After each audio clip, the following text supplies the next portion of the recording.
Welcome to Minecraft's desert.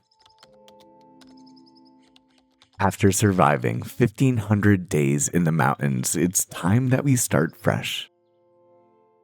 And there's nothing better than a good challenge. So, for the next 1000 days, we'll be surviving here and make a desert kingdom that competes with the best Minecraft worlds ever made in this biome. If that sounds like something you're in for, consider leaving a like on the video, as we have a goal of 200 likes. But there's no better way to get started than on day 1 of an incredible fresh start.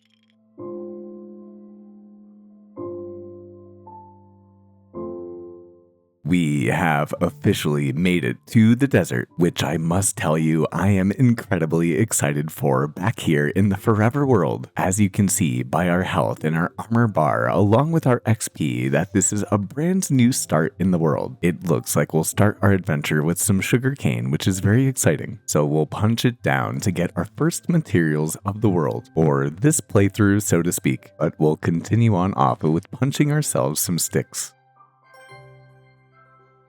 and hopefully explore the area in pursuit of a tree or a village, which, if you would believe the luck, I happen to see one right over there, meaning that at least we won't have to punch saplings for days. And as we get into a desert storm, you can see that there happens to be a jungle right there. But I say, as we go to punch our first tree, that why don't we just stay with this wood source for the moment and keep the experience as authentic to the desert as possible at first. And that thunder shock right there, it definitely scared me, and we don't have a bed in case any mobs come out. That could be a bad thing. And I definitely happen to be right with the creeper that's already coming up in front of us, which I don't think that I really want to mess with him in the moment, so we're gonna head into the water. And man, the thunder, this is an insane start to our fresh start here in the world. I was definitely hoping for something more peaceful, but I say, as the sun sets for the night and I see skeletons over here, let's try to burrow into the ground somehow, which might be difficult with the zombies coming this way. So I think that we'll try to dig into the ground as quickly as we can here and get some sand, and then at least we can seal ourselves off for the night. We can, however, make a crafting table where, after collecting some cobblestone, we can make ourselves a furnace, take the last of our wood and get ourselves some coal, and then place it down here so that we can see a little better. And the worst part about it all is that we don't have any saplings from the tree either. So I think that the only thing that I can do for the moment is to collect some cobblestone.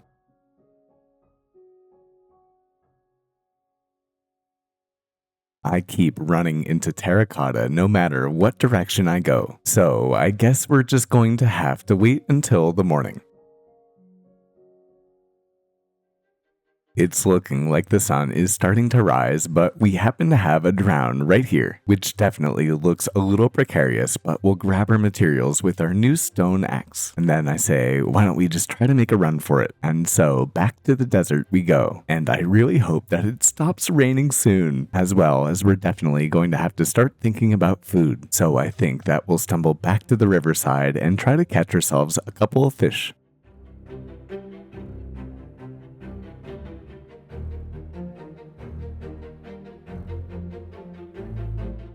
And just like that, the sun is shining again. We have a crafting table, that's all we really needed, and I also spot some coal over here. And so we can pillar up and try to make the most of an interesting start for sure.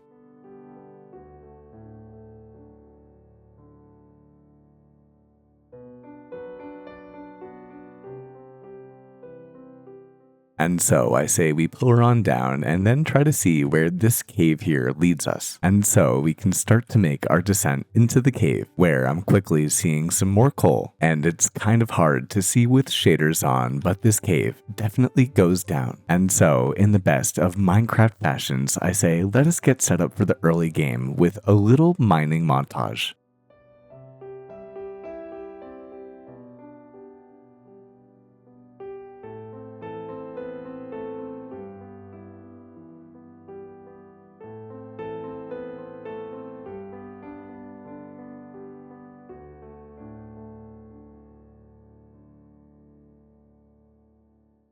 Well, we are once again back at the surface, and a mighty bit richer as well. As you can see, we now have full iron armor, along with the diamond tools that I ended up wanting. And of course, it starts to thunderstorm again. But now, as you can see, we now have more materials than our inventory can manage. So it's time to transfer our main materials and make our way over to the official desert.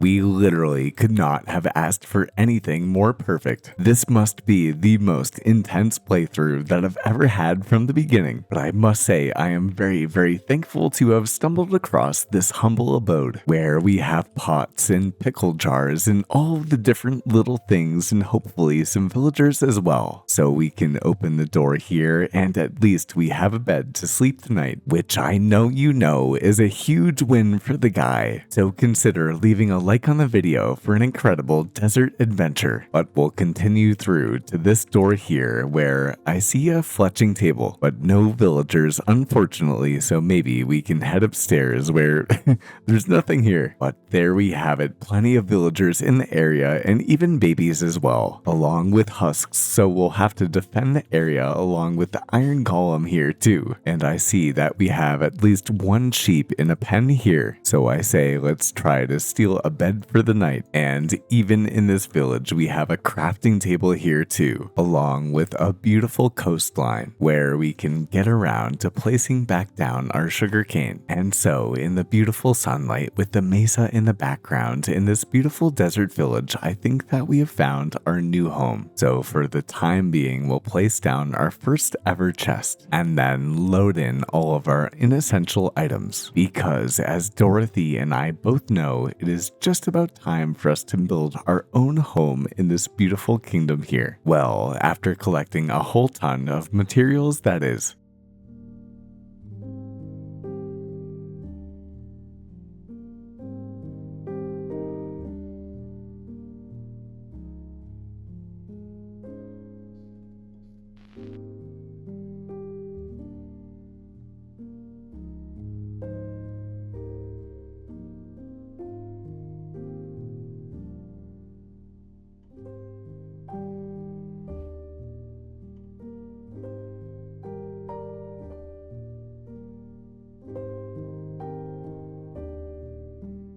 Next to our lone cactus in the desert, you'll notice that we flattened out the entire land here, and I've decided that we're actually going to make our starter base here, which will be a good thing because this village has pretty much everything that we could ever need. As you can see, we've also started to expand our own farmland, along with we've expanded the sugar cane farm as well, and of course we'll continue to expand over time, along with the fact that it's worth mentioning that we now have a couple of chests behind us, which I've stolen from around the village, and it's going to be very important to have these guys before we get a sapling. Although I have a feeling that we'll be prepared for when a trader comes, so fingers crossed that the first one has some saplings for us. So let's continue on with our kingdom chores. We have our 5 emeralds and we have the wandering trader here too. So I say, why not start on off with spruce saplings, which we can now place down right here.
Well, it has been a good amount of time since we checked in last. As you can see, we have a brand new build in the area, which I guess we can consider the first real build of the world, where we have an interesting looking tunnel entrance with some slits for windows. And although it's nice to have something in the world, I'm not sure if this build will stay forever. The reason being for that, I do think that the tunnel kind of stretches out too long, but regardless, we can head inside for a very humble interior, where we have some stone blocks as a floor, and then some storage in barrels behind me. And as you can see behind me, we have some furnaces for some smelting as well, where these trapdoors actually lead down all the way to deep slate level, which has been very helpful for us, as you can see by our toolbar, as we kept breaking our tools while collecting materials. But while doing all of our chores, we've been collecting tons and tons of wood. But you'll notice that we've been flattening out the land for future builds, as we have plenty of clumps of terrain that I just want to whittle down over time. And as you can see, our storage area is growing and growing, meaning that it's just about time for our build.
Where for the first time I get to show you all the first build iteration of this part of the world. You can see that I added tons of stairs up and down and all over the place just in order to give that extra depth to the builds. I'm starting to learn that when you're building in the desert, it's really important to use extra depth to the builds. The reason being, for the most part, when you're building in the desert, you have to build with rectangular prisms or cubes, which is funny to talk about because I've been teaching my second graders about 3D objects recently. And as you can see, we have some rectangular prisms that are connected with a bridgeway in the middle, which actually, if we want to, we can head up to the bridge right now by using these leaves, where you'll notice that we have a bit of storage and a smelting area right here. And then we can head down the ladder right here, where on the first floor we have even more of a cluttered storage area. And I probably should do something with the floor, I just haven't gotten around to doing that yet. And then you can see that we have even more storage in this area, but we can pop on down to the front once again, where you'll see that we have some iron bars for a couple of the windows on this build. And then if we head on over to the left, we have a little balcony area, and it honestly leads really well into this area that I have behind me here, except for the area around me really isn't too lit up beyond here, so it's kind of dangerous to head in from the side still. But the good news is that we're not done yet building for this first episode. You see, it's not like myself to just leave a build in the open like this. We, of course, have to fit it into the environment, which is something that I'm very excited about, but it's definitely going to be a new building and creative challenge for me. However, if I'm being honest, this is one of the main reasons that I wanted to build in the desert in the first place. So I say, let's crack on with getting even more blocks and see where our creativity leads us here in the desert.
we can place one more lily pad down in the pond right here. And now that everything's done with our starter base, I say let's go for a tour.